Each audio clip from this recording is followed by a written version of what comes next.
بسم الله. ريحتها في منتهى الجمال. ايه البرتقاني ده؟ ايه الاخضر ده؟ نعمل بيهم ايه بقى دول يا سلمى؟ انا هقول لكم. الجزار بتاعي عامل عروض، وانا قررت استغل العرض ده علشان اجيب شويه لحمه وابتدي اعمل شويه حاجات لرمضان. طبعا انتوا عارفين احنا كلنا بنستنى العروض دي قبل رمضان علشان نبتدي نحضر شويه اكلات كده ونشيلها في الفريزر. الموضوع مش موضوع تخزين لحمه وفراخ تاني، لا، احنا بنحضر شويه حاجات ونوضبها ونحضرها علشان في رمضان تسهل علينا الدنيا وتسهل علينا ان احنا نطبخ بطريقه سهله وسريعه، ما ناخدش وقت فيها، ونلاقي وقت ان احنا نقرا قران ونسبح ونستغفر زينا زي بقيه كل الناس. يعني انا مش هقضي حياتي كلها في المطبخ في رمضان. تعالوا نشوف بقى انا جبت ايه وهعمل بيه ايه. دول 3 كيلو لحمه مفرومه و3 كيلو لحمه كباب حله، كان عامل عليهم عرض وقلت ايه اجيب مره واحده. طبعا انتوا عارفين ان معظم بيوتنا المصريه بنعتمدوا على الاكل التقليدي اللي هو بيبقى الخضار، طبق الخضار مع الرز مع الشوربه مع حبه السمبوسك والسلطه. دي وجبه فطار عاديه جدا في اي بيت مصري. بالنسبه للخضار احنا بنحب اكلات كتيره جدا، بنعمل باميه، بنعمل كوسه، بنعمل فاصوليا، في اكلات كتيره جدا بتتعمل بلحمه الخضار اللي هي لحمه كباب الحله. فانا اللحمه اللي انا جايباها دي انا هعمل ايه؟ انا هختصر على نفسي وقت شويه وهعمل زي ما كانت امي الله يرحمها بتعمل. يوم الاجازه الاسبوعي بتاعها كانت تجيب اللحمه بتاعه الاسبوع اللي هي هنطبخها، وكانت تقعد تعصج اللحمه دي وبعدين تقسمها على اكلات. هناكل الاسبوع ده مثلا فاصوليا وباميه، فتعمل لهم طبختين فاصوليا وباميه وتشيل الباقي في الفريزر. في الطبختين دول وتعصيجه اللحمه دي كانت بتسهل عليها، تقوم تشد ده من هنا وتشد كيس الخضار من هنا وتدلقهم عليهم شويه طماطم من هنا والاكله خلصت، وشويه الرز وكان الله بالسر عليم. عشان كده انا هعمل نفس الحكايه وهشوف ازاي طريقه التعصيج دي هتوفر عليا وقت ومجهود. بالنسبه للحمه المفرومه طبعا انتوا عارفين اول كيلو لحمه مفرومه هيتعصج بالبصل والملح والفلفل ويتحط في علبه في الفريزر لاصناف الكوسه بالبشاميل والمكرونه بالبشاميل والمسقعه. كل الحاجات دي بتبقى عايزه لحمه مفرومه مع الصاجه جاهزه في الفريزر، اطلعها اشتغل بيها على طول. تاني كيس من اللحمه المفرومه انا هعمل بيه كفته، والكفته دي هتبقى كفته لذيذه برضو بنستخدمها علشان هعمل عليها اكلات تانية، وهقول لكم النهارده ايه الافكار بتاعت الاكلات التانية. استنوني. تالت بقى كيس، وده بقى هعمل بيه فكره نميسه، استنوا عشان تعرفوها. علشان نعصج اللحمه محتاجين اللحمه اللي شطفناها، 4 بصلات كبار لل3 كيلو لحمه، حبهان مطحون، ورق لوري، وطبعا ملح وفلفل وزيت. عشان نعصج اللحمه هنحط حله كبيره على النار، يستحسن تكون ستانلس ويكون القاعده بتاعتها تخينه. قررت بصراحه في الاخر بدل ما احط زيت بس قلت هحط كمان معلقه سمنه، نرم عظمنا في رمضان، وشويه زيت برضو، وهحط معاهم شويه الحبهان المطحون، ولو في مستكه حطه، وهحط برضو ورق اللوري. هنحط البصل، دول ال4 بصلات اللي فرمناهم في الكبه. نشوح البصل شويه، بعد ما البصله اصفرت كده هنحط بقى اللحمه. هو مقطعها كبير شويه بس خلينا نشوف لما تكش اخبارها ايه، ولو حسيت انها لسه كبيره ممكن نبقى نقسمها. هنقلب بقى كويس عشان البصل يختلط مع اللحمه، وهنفضل نقلب فيها شويه ونحمر فيها حبه حتى لما تغير لونها. ساعتها هقول لكم هنعمل ايه. بصوا بقى، ايوه دلوقتي لو لاحظتوا هتلاقوا في ميه في القعر كده، في ميه تحت. اللحمه بتنزل ميتها مع ميه البصل، الكلام ده كله هتفضل بقى تاخد وتدي مع نفسها. احنا بقى هنوطي عليها النار ونسيبها بالراحه كده، طبعا تبقى نار متوسطه الواطيه، وهنسيبها بقى وكل شويه نبص عليها لقيناها محتاجه ميه، نشفت ميتها ازود لها ميه سخنه. تعالوا نبص بصه على اللحمه اخبارها ايه. بقى لها دلوقتي حوالي نص ساعه تقريبا على النار. بصوا نزلت كل ميتها اهي، بصوا، وانا ما حطيتلهاش ميه خالص على فكره، هي نزلت ميتها. وهسيبها برضو لسه كمان شويه لانها لسه قدامها حبه صغيره كمان، مثلا كمان ربع تلت ساعه كده. خلي بالكم احنا مش عايزينها تستوي للاخر، فزي ما شفتوا كده انتوا هتفضلوا تقلبوا طول الوقت وتخلوا بالكم النار واطيه، وتخلوا بالكم كل شويه على مستوى السائل اللي جوه فيها. لقيتوها نشفت هتزودوا لها ميه سخنه زي ما اتفقنا، ميه سخنه. هرجع لكم بقى لما تبتدي تدخل على السوا. تعالوا نشوف اللحمه بقى لها حوالي دلوقتي ساعه وربع على النار. بصوا بقى كده، هي كده بقت خلاص تحفه جدا، كفايه عليها. تنسوش انها لسه هتستوي في الخضار لما نيجي نعمل خضار، ولو عايزين تاكلوها كده كباب حله هي كده تتاكل كباب حله. هنسيبها تهدى خالص وبعدين نقسمها على الاكياس.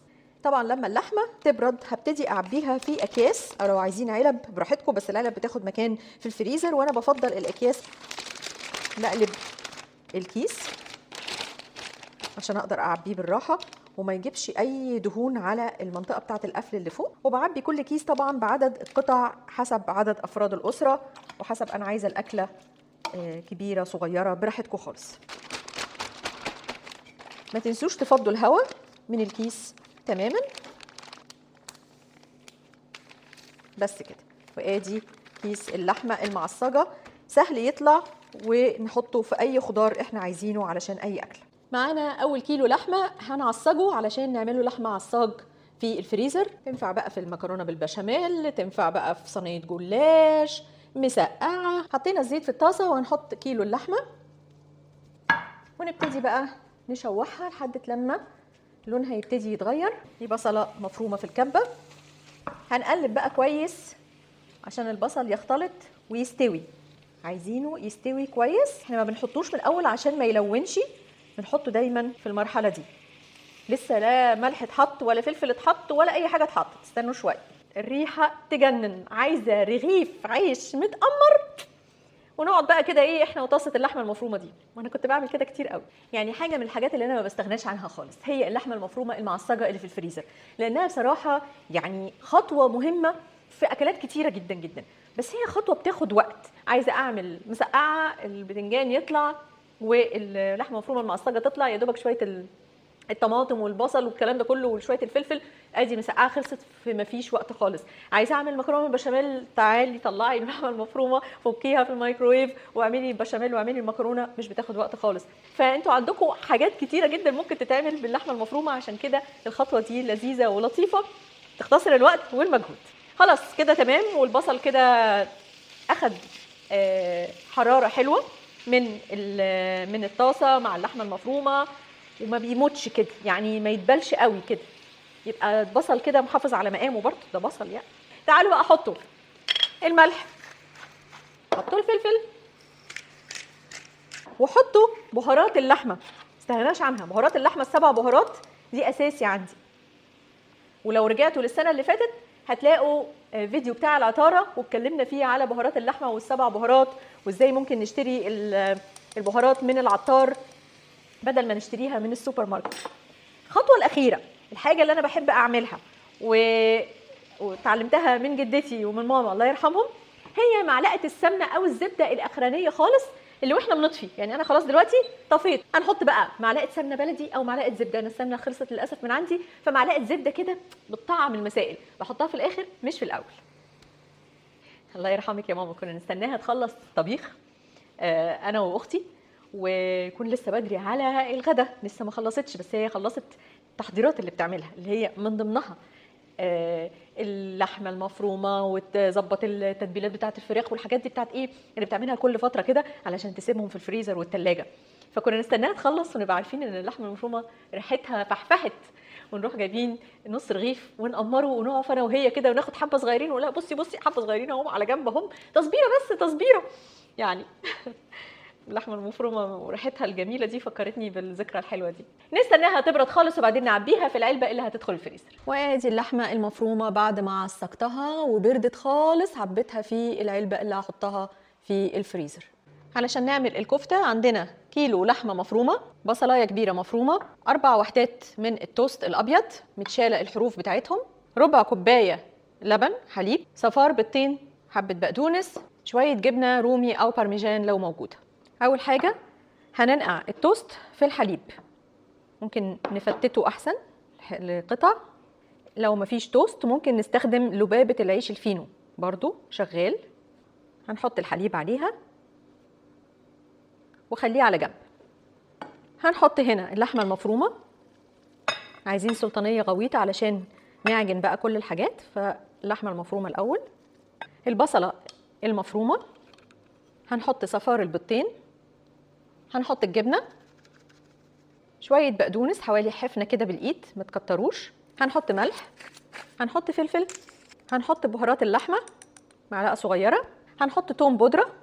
دلوقتي بقى هلبس الجوانتي وهنعصر التوست من الحليب. ناس كتيره بتقول لي انت بتقولي حليب ليه؟ علشان يا جماعه في ناس كتير اخواننا عرب وسعوديين وخليجيين بيتابعوني وبيقولوا لي تقصدي ايه باللبن؟ زبادي يعني؟ فلا يا جماعه ده حليب اللي هو اللبن بتاعنا احنا في مصر بنسميه لبن. بنعصر كده الحليب او اللبن الزياده، مش عايزين سوائل احنا في الكفته عشان ما تفكش، بس احنا محتاجين العيش نفسه يكون طري.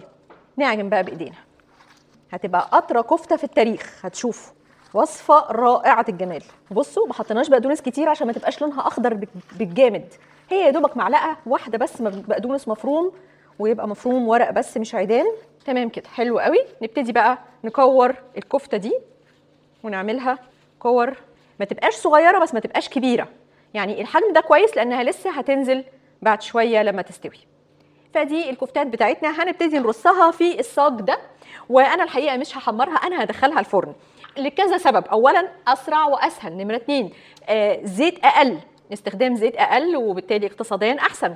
وبعدين يا جماعه اصح كتير، صحيا احسن كتير ان احنا نحطها في الفرن. في ناس عندها قلايه هوائيه، يلا جميل حلو، حطوها في القلايه الهوائيه واستمتعوا بالايه الخفه والحلاوه. احلى حاجه في الموضوع ان احنا بنسويها، انا بحب اسويها في الفرن نص تسويه، عشان لسه بعد كده انا هاجي استعملها بقى، اعمل لها صوص احمر تبقى زي داود باشا كده، هتكمل سوا في الصوص، او هعمل لها صوص ابيض زي اللي هي سويديش ميت بولز، اللي هي الكفته السويدي اللي موجوده في ايكيا كلكم عارفينها.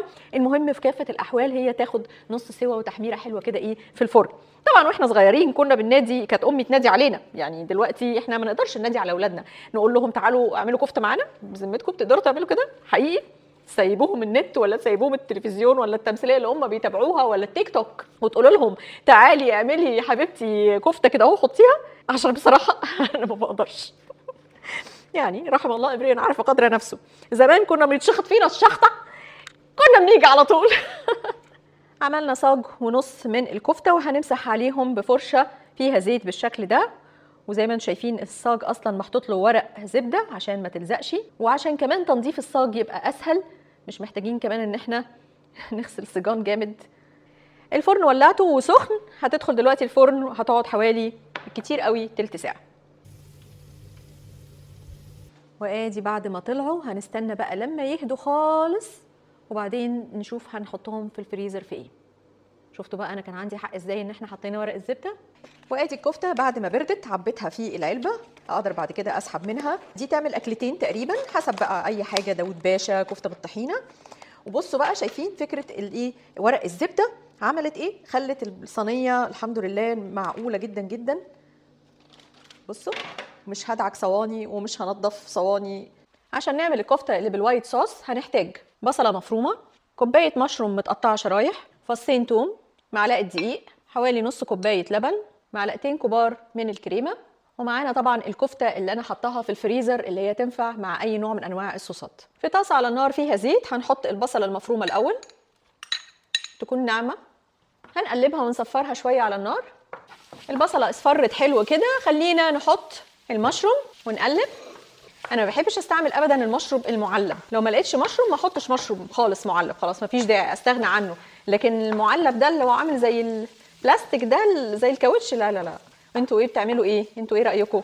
على فكره انا عندي فيديو على القناه عن ازاي نحتفظ بالمشروم ونخزنه، شوفوا الفيديو ده وقولوا لي رايكم ايه في الطريقه دي.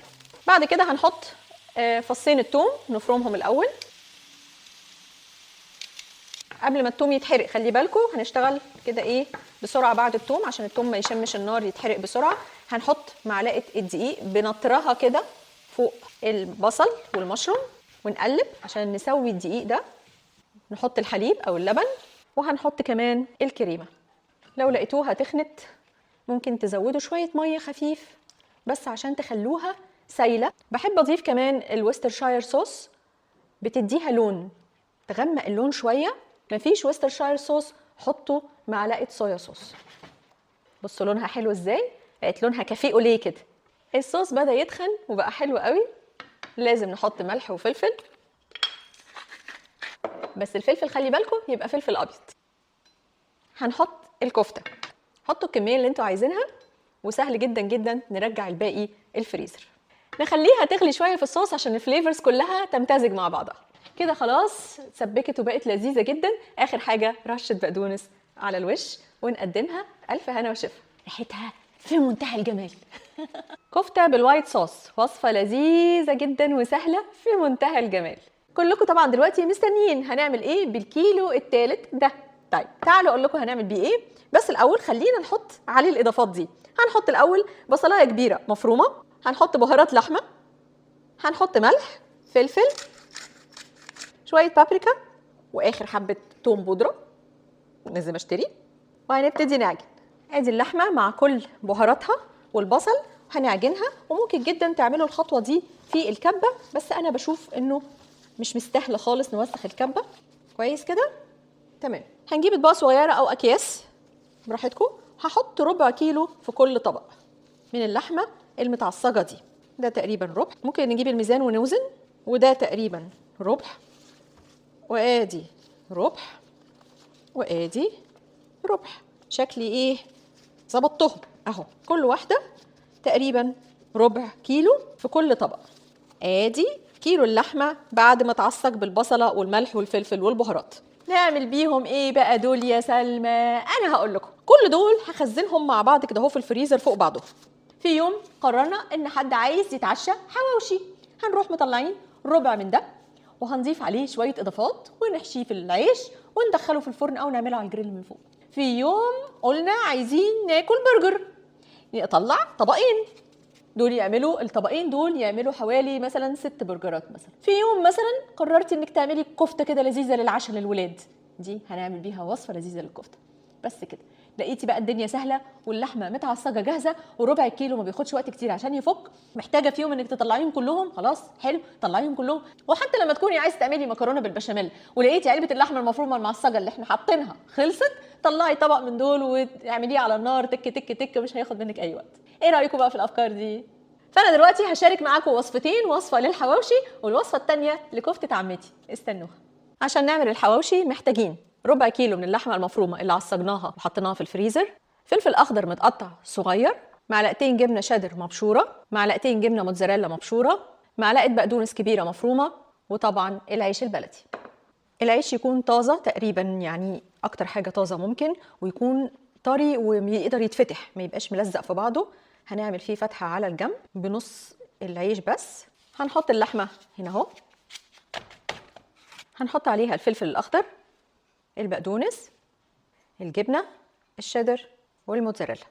قلب قلب بقى كله مع بعضه. لو عايزين تحطوا طماطم حطوها بس من غير القلب بتاعها، حطوا اللي هي الجلده بتاعه الطماطم او اللي هي اللحمه بتاعه الطماطم اللي من بره من غير البذور والقلب بتاعها. بحب احط رشه كمون وكزبره ما تكتروش، ورشه بابريكا. ادي كده كل الخلطه تمام. هنفتح العيش كده وهناخد الخلطه هنحطها ونضغط عليها ونفرشها لجوه. لسه جوه في حته ما تحطش فيها، لازم توصلوا الحواوشي وخلطه الحواوشي لجوه خالص عشان ما حدش يجي ياكل قطمه يلاقيها عيش فاضي. اهم حاجه انها تبقى مستويه بسوى واحد، ما تبقاش حته عاليه وحته واطيه زي كده اهو. دلوقتي انا حشيت خلاص الرغيفين زي ما انتم شايفين كده. انا هسوي دي النهارده ودي هشيلها في الفريزر. قبل ما اسوي دي لازم ادهنها الاول من فوق وتحت بالزيت، وهروح بقى دلوقتي على البوتاجاز على شوايه او على طاسه هسويها. على نار هنحط جريل او طاسه براحتكم، هنمسحها كده فرشه زيت. هنحط رغيف الحواوشي، والتكه بقى ان النار تفضل وسط ما تبقاش عاليه، دي عاليه لازم نوطي النار كده علشان اللحمه تستوي من جوه. كل شويه بقى نضغط عليه كده. تعالوا بقى نقلبها دلوقتي يا عيني، ونضغط برضو عشان الناحيه التانيه تاخد العلامات الشوي الحلوه دي اللي على الجريل. متهيألي كده خلاص لان ريحته طلعت كمان. يا عيني يا عيني على الحواوشي. الله الله الله على الريحه، الله على الريحه، الله على الريحه. ريحه اللحمه تجنن تجنن تجنن. يا عيني يا عيني، بصوا المنظر من جوه، بصوا الحلاوه. ودي كانت وصفه الحواوشي. شفتوا سهله وبسيطه ازاي، ما اخدتش اي وقت خالص. علشان نعمل كفته عمتي محتاجين ربع من اللحمه المفرومه المعصجه اللي كنا شايلينها في الفريزر، بطاطسايه صغيره وجزرايه، بيضايه واحده، بقدونس، نعناع ناشف، ومعلقه كبيره بقسماط. هنجيب سلطانيه هنحط فيها اللحمه، هنبشر عليها الجزره، هنبشر عليها البطاطسايه كمان، هنحط شويه بقدونس، هنكسر البيضه، هنحط شويه نعناع ناشف افركوه كده بايديكم، ومعلقه البقسماط. طبعا انا عارفه ان اللحمه متبله، لكن بقيه الاضافات دي البطاطس والجزر وكل الحاجات والبيض والكلام ده كله ما عليهوش اي تتبيل، عشان كده لازم نحط له الملح بتاعه بس بالمعقول عشان ما تملحش قوي. وهنقلب كويس جدا كل المكونات دي مع بعضها. طبعا في ناس كتيره بتعاني ان ولادها ما بتحبش تاكل الخضار، فاعتقد ان احنا لو حطينا الجزر وسط الكفته بالمنظر اللي احنا عملناه ده دلوقتي العيال مش هياخدوا بالهم، ولو اني انا مش بحب اضحك على العيال خالص، لكن اللي يحب يحط الجزر هيشوفوه، على فكره هم هيشوفوه، لكن الكفتايه حلوه وهتخليهم برضو ايه يحبوها يعني. هناخد معلقه كده صغيره من الكفته وننزلها في الزيت، نضغط عليها ضغطه، نطلع اول وحدات عملناهم. بصوا جمالها، ريحتها تجنن. وادي اخر واحده، بصوا بقى جمالهم وحلاوتهم ولونهم، ريحتها كمان تجنن. وادي الكفته اهي، ممكن نقدمها مع كاتشب او مع سويت شيلي صوص، مستردة، اللي انتوا عايزينه. ودي كانت كفته عمتي، كفته سهله وبسيطه وما اخدتش اي وقت خالص، والعيال كلها هتحبها. الله الله الله عليك يا عمتي، كفته هايله. طبعا بنتي انا بقى كانت زمانها قاعده تقول لي ايه البرتقاني ده، ايه الاخضر ده، وما كنتش هخلص من كلامها وتقول لي لا لا لا لا، لو كانت ما فيهاش حاجه خالص كنت كلتها ولا كنت هتاكلها. بس كده، اتمنى تكون وصفات اللحمه النهارده عجبتكم، وكل التجميعات الحاجات اللي عملناها والتحضيرات اللي عملناها في اللحمه دي عجبتكم. اكتبوا لي في الكومنتات وقولوا لي رايكم ايه، ولو عجبكم الفيديو ما تنسوش تعملوا لايك وشير وتعملوا اشتراك في القناه وفعلوا الجرس عشان يوصل لكم كل فيديوهاتنا باول باول. يلا اشوفكم الحلقه الجايه.